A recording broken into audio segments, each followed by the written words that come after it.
Salut les fans, bienvenue sur la chaîne Johnny des Collections. Aujourd'hui, petite vidéo, je vais faire un comparatif entre la réédition Hachette et en fin de compte la réédition de 2008 de l'album Johnny chante Hallyday.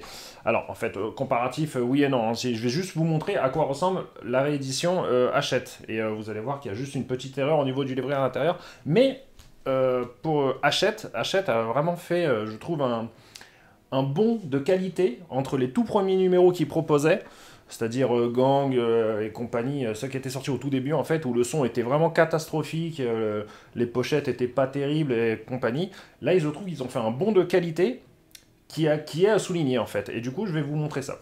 Alors là, du coup, on a l'album Johnny chante Hallyday sorti en 65, donc la réédition, donc là, ils ont fait une pochette carton. C'est pas bien grave, étant donné qu'on avait déjà eu la réédition en côté un peu feutrine de 2008. Donc là, ça nous fait, on va dire, une variante qui est plutôt sympathique. Et ils l'ont fait quand même ouvrante, comme évidemment la version de l'époque. Alors, là, ce qu'on peut voir, c'est qu'évidemment, il n'est pas limité numéroté. Comparé à cette version de 2008. Attendez que je mette un peu plus de place. Là, c'est un peu... Voilà, bon. Voilà, on voit à peu près la chose. Alors, en fin de compte, là où il y a des différences, c'est-à-dire que dans la réédition Hachette, comparé à la version de 2008 qui est quasiment l'identique de l'original, on a une espèce de feuille bandeau, en fait. Vous voyez? Ce n'est pas des pleines pages. Et la réédition Hachette, eh ben, ils ont fait, en fin de compte, des pleines pages. Donc ça nous fait une variante assez intéressante.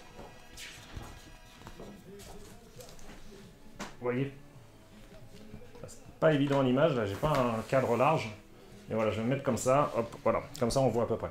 Voilà, donc là, vous voyez déjà, il y a une différence première page. On a une page orange avec le feuillet au-dessus. Et ici, là, bah, on n'a pas de feuillet. Donc ça ne correspond pas du tout, en fait. Il n'y a aucune correspondance. Mais j'ai envie de dire, c'est pas grave. Ça fait justement une variante assez sympathique, en fait. On a un bouquin plein de pages. Bon, même s'il y a du vide en haut, ça nous fait quand même un livret à l'intérieur complètement différent. Donc pourquoi pas? Pourquoi pas en fait finalement? Vous voyez après, bon la dernière page par contre c'est l'identique. Hein. C'est identique mais version carton.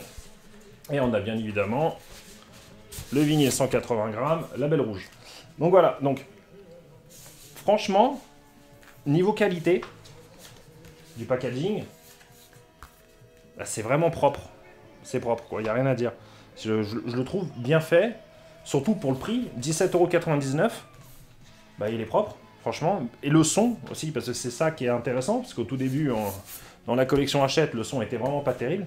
Et là, le son, il est bon. Franchement, le vinyle, le son, il est propre. Donc là, Hachette, la collection Hachette, je trouve qu'ils ont fait un bon qualitatif, comme j'ai dit en début de vidéo, qui est vraiment pas négligeable, et qui est bon à le souligner, donc voilà, super. J'espère que cette petite vidéo vous aura plu. Moi, je vous dis à la prochaine. Ciao!